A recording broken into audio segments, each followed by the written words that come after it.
হারবে বলে সরে গেছে, কারণ মানুষ ওনাকে অনেক আগেই প্রত্যাখ্যান করেছে, তো হারের ভয়ে সরে গেছে।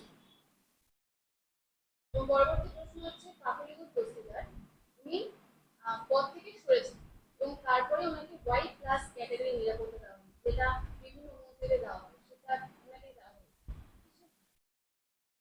দেখুন, রাজ্য সরকার যদি দিয়ে থাকে, তো সরকার তেমন কিছু নিশ্চয়ই বুঝেছে বা তেমন কিছু ইনফরমেশন আছে সরকারের কাছে, তার জন্য দিয়েছে। এবার যে তৃণমূল যারা দল আছে পরাজয়ের পর বিভিন্ন নেতা কর্মীরা তারা অ্যারেস্ট হচ্ছে বিভিন্ন দুর্নীতির কারণে, কি মনে হয় এবার কি তৃণমূল মুখ থেকে উঠবে বাংলাদেশ? তৃণমূল দলটাই তো দুর্নীতিগ্রস্ত। তো সবাই যেভাবে মানুষ কমপ্লেন করছে, সবাই যদি এইভাবে এগিয়ে আসে, তো তৃণমূল দলটা তো অ্যাকচুয়ালি নেই। দলটা চলছিল ক্রিমিনাল দিয়ে আর কিছু পুলিশ দিয়ে, তো মেরুদণ্ডহীন পুলিশ দিয়ে। দেখেছেন পুলিশের এখন সিট দ্বারা কেমন সোজা হয়েছে, আর সরকার সোজা, তো ওর জন্য সিট দ্বারাও এদের সোজা হয়েছে। তো যারা অপকর্ম করেছে তাদের সবাইকে ভিতরে যেতেই হবে। আর তৃণমূল মানেই চোর, এটা সবাই জানে, তো চোর তো বাইরে থাকবে কেন, ভেতরেই থাকবে। অভিষেক বন্দ্যোপাধ্যায় তার সম্পত্তি স্ক্যানারে বসানো হয়েছে, এবার কি চুরি থেকে বের করবে?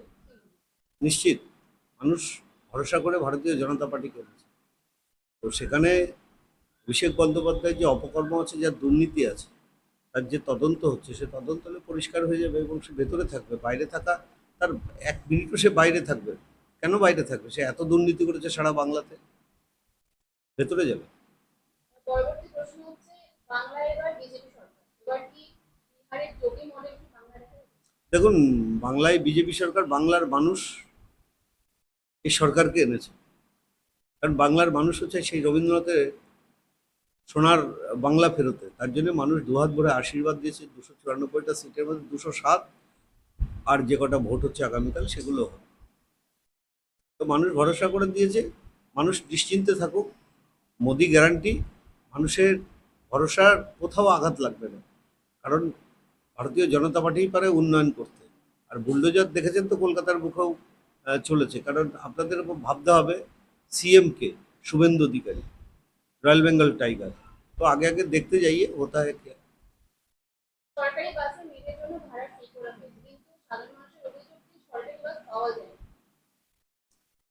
সব হবে, একটু ধৈর্য ধরতে হবে। সরকারের বয়স কত? একটা বাচ্চা ভূমিষ্ঠ হওয়ার পরে যদি তার কাছে সব চাওয়া যায় একসাথে, তো বাচ্চাটা তো গড়ে পিটে তাকে তৈরি করতে হবে। তো সরকারের বয়স আছে মনে হয় 16-17 দিন।